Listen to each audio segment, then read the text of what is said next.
Halo semuanya, selamat datang di pembahasan kita kali ini. Hari ini kita bakal bedah sebuah studi terobosan dari Shin dan rekan-rekannya di tahun 2026 yang jujur aja bener-bener ngerubah cara kita ngelihat informasi kesehatan. Kita kan sering mikir ya, kalau sains atau info medis itu harus selalu lewat jurnal tebal atau teks yang super kaku. Tapi gimana kalau ternyata cara terbaik buat menyelamatkan nyawa di tengah wabah penyakit itu justru lewat gambar animasi dan komik? Menarik banget kan? Yuk mari kita selami datanya sama-sama. Coba deh jujur, pernah nggak sih kalian disodorin brosur medis atau mungkin ngelihat poster di tembok klinik yang isinya tuh penuh banget sama jargon teknis dan baru 5 detik baca otak kalian udah kayak nolak gitu aja? Kalau iya, tenang, kalian nggak sendirian kok. Nah, ini nih yang jadi akar masalah dari komunikasi kesehatan masyarakat kita selama ini. Kalau info soal ancaman penyakit dikemas dengan cara yang kaku dan ngebosenin, orang-orang cenderung bakal ngabain info itu. Dan di situasi penyakit menular, sikap cuek ini bisa jadi kelemahan yang sangat fatal. Makanya kita benar-benar butuh cara baru buat berkomunikasi. Oke, masuk ke bagian pertama dari pembahasan kita, musuh yang tak terlihat, yaitu ancaman aerosol. Waktu pandemi kemarin, kita kan rajin banget ya diingetin buat cuci tangan terus. Padahal, musuh utama kita sebenarnya adalah sesuatu yang sama sekali nggak kelihatan oleh mata kita. Aerosol. Terus, aerosol itu apa sih? Coba bayangin gini. Kalian masuk ke sebuah ruangan kosong. Nggak ada siapa-siapa di situ, tapi kalian bisa nyium bau asap rokok yang pekat banget. Asapnya tuh melayang dan awet berjam-jam di udara padahal orang yang rokok udah pergi entah dari kapan. Nah, persis kayak gitulah cara kerjanya aerosol ngebawa partikel virus mikroskopis. Analogi asap rokok dari studi ini menurut saya brilian banget, soalnya berhasil ngubah sesuatu yang tadinya abstrak jadi sesuatu yang sangat familiar. Dan jujur aja, lumayan bikin merinding juga kalau dibayangin.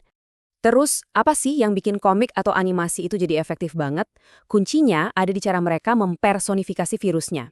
Jadi, alih-alih cuma nyebutnya patogen gitu aja, visualisasi ini ngasih virusnya sebuah misi. Virusnya digambarin kayak karakter jahat berukuran kecil yang punya satu tujuan jelas, melompat dari satu inang ke inang lainnya. Pendekatan simpel ini langsung merubah konsep sains yang rumit jadi sesuatu yang sangat konkret, nyata, dan kerasa mendesak banget. Otak kita otomatis langsung mikir, wah, makhluk kecil ini lagi ngincer saya nih, saya harus ngelakuin sesuatu. Nah, kita lanjut ke bagian kedua. Mengapa visual itu jauh lebih unggul? Mari kita lihat dari sisi psikologi manusia. Sebenarnya dari zaman nenek moyang kita ngumpul di sekitar api unggun, otak kita tuh emang udah diprogram buat lebih gampang ngerespon cerita dibandingin data mentah. Perbandingan ini ngejelasin banget perbedaannya. Di satu sisi, coba bayangin instruksi teks yang bunyinya cuma, pastikan sirkulasi udara lancar. Datar banget kan? Nggak ada emosi yang kepancing sama sekali. Tapi di sisi lain, coba bayangin kalian nonton animasi di mana ada ruangan berventilasi buruk, terus kalian secara visual ngelihat kabut virus perlahan-lahan numpuk, makin pekat di sudut ruangan, dan siap nyerang siapa aja yang masuk. Animasi itu nunjukin logika sebab akibat yang dinamis banget. Pas ngelihat visual kayak gitu, kita bisa ngerasain bahayanya secara instan, sesuatu yang selalu gagal dilakuin sama teks medis yang kaku. Kalian mungkin mikir, oke, masuk akal sih, tapi apa iya ini udah benar-benar terbukti secara ilmiah? Jawabannya, absolut iya. Dan ini terbukti dalam skala yang masif loh. Studi Shane dan rekan-rekannya ini nggak cuma mewawancarai 10 atau 20 orang aja. Mereka ngetes konsep ini ke lebih dari 3.000 peserta lintas negara. Dari mahasiswa sampai ke tenaga medis profesional. Jadi poin pentingnya di sini adalah, ini tuh bukan cuma ukuran sampel kecil-kecilan atau sekedar tebak-tebakan. Ini benar-benar data kuat yang nunjukin adanya pergeseran nyata dalam pemahaman manusia ketika mereka dikasih rangsangan visual. Kalau kita bedah lebih dalam lagi, ini nih alasan utamanya kenapa hal itu bisa berhasil. Bercerita lewat visual itu ngasih petunjuk audiovisual yang sangat dinamis. Ada logika sebab akibat yang benar-benar gampang dicerna. Dan yang paling ditekankan dari studi ini, kelompok mahasiswa dan generasi muda tuh luar biasa responsif terhadap pendekatan ini. Mereka sangat terbuka buat menyerap ilmu pengetahuan sekompleks apapun, asalkan ilmunya dikemas dengan cara yang kreatif. Wah, ini jelas jadi celah emas banget buat edukasi kesehatan masyarakat ke depannya kan? Sekarang kita masuk ke bagian ketiga, budaya dan kontrol lingkungan.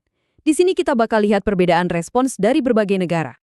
Siap-siap ya, karena data yang satu ini ngasih semacam plot twist yang super menarik soal latar belakang budaya. Ternyata masalahnya bukan cuma soal gambar versus teks aja, tapi soal gimana budaya yang berbeda ngasih reaksi yang beda juga. Peneliti nemuin kalau di Filipina, masyarakat yang mudah nonton animasi kesehatan jadi patuh banget sama aturan kontrol pribadi. Mereka jadi ketat banget pakai masker dan jaga jarak. Tapi beda ceritanya di Indonesia dan Taiwan.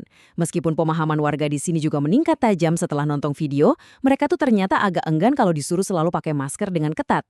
Nah, sebagai gantinya, mereka jauh lebih milih intervensi yang sifatnya kontrol lingkungan. Terus, apa sih yang dimaksud sama kontrol lingkungan itu? Sederhananya, ini tuh penggunaan teknologi, kayak nyalain filter HEPA buat ngebersihin udara, atau pakai disinfeksi sinar UV buat ngebersihin ruangan di sekitar mereka. Jadi, keengganan orang-orang di Indonesia dan Taiwan buat pakai masker dalam konteks ini sama sekali bukan berarti edukasinya gagal ya, bukan gitu. Ini justru sebuah pergeseran strategi yang brilian banget. Masyarakat lebih milih manfaatin teknologi buat bikin lingkungan mereka aman daripada harus ngubah gaya hidup pribadi mereka secara drastis. Visual yang mereka tonton udah sukses bikin mereka sadar soal bahaya aerosol dan mereka ngeresponsnya dengan milih solusi teknologi yang paling masuk akal buat budaya mereka sendiri. Dan kita sampai di bagian keempat, sekaligus kesimpulan kita. Cerita penyelamat nyawa dalam edukasi masyarakat. Dari semua riset yang udah kita bahas tadi, kita bisa narik satu kesimpulan besar. Pengetahuan, sebagus dan sepenting apapun itu, nggak akan ada gunanya kalau nggak disampaikan dengan cara yang benar. Makanya, studi ini ngasih 3 rekomendasi kebijakan yang mendesak banget. Langkah pertama, tinggalin deh gaya komunikasi yang kaku itu. Langkah kedua, pemerintah dan institusi kesehatan harus mulai investasi serius dalam pembuatan komik dan animasi yang kreatif. Ingat ya, ini bukan lagi sekedar hiburan, tapi ini adalah alat kesehatan masyarakat. Dan langkah ketiga yang paling penting, berdayakan masyarakat lewat apa yang disebut cognitive reappraisal atau penilaian ulang kognitif. Visual yang bagus tuh bisa ngegeser pola pikir masyarakat. Dari yang tadinya cuma ngerasa takut dan gak berdaya, jadi terdorong buat ngelakuin tindakannya apa. Ya logikanya, kalau kita bisa ngelihat wujud masalahnya, kita pasti jadi tahu gimana cara ngatasinya kan? Jadi, filosofi inti dari semua data dan riset lintas negara yang panjang lebar tadi sebenarnya bermuara ke satu pepatah lama yang udah sering banget kita dengar. Sebuah gambar itu bisa bermakna lebih dari 1000 kata. Mengemas sains dengan cara yang kreatif, seru, dan manusiawi adalah salah satu alat paling kuat yang kita punya saat ini. Lewat gambar-gambar sederhana, sains itu lagi berusaha nyelamatin nyawa kita dengan cara yang gampang dicerna, dipahami, dan yang terpenting, nempel di otak kita. Sebagai penutup, saya mau ninggalin satu pertanyaan nih buat kalian renungkan. Setelah kalian tahu kalau aerosol itu cara kerjanya mirip banget sama asap rokok yang menuhin ruangan, kira-kira gimana kalian bakal ngubah lingkungan di sekitar kalian pas waktu saat nanti harus ngadepin lagi si musuh tak terlihat ini? Apakah kalian bakal langsung buru-buru buka jendela, nyalain pembersih udara, atau mungkin mulai sekarang kalian bakal ngeliat info kesehatan di media sosial dengan sudut pandang yang benar-benar baru? Semuanya balik lagi ke pilihan kalian. Teruslah belajar, jangan pernah berhenti bertanya, dan sampai jumpa di pembahasan kita selanjutnya.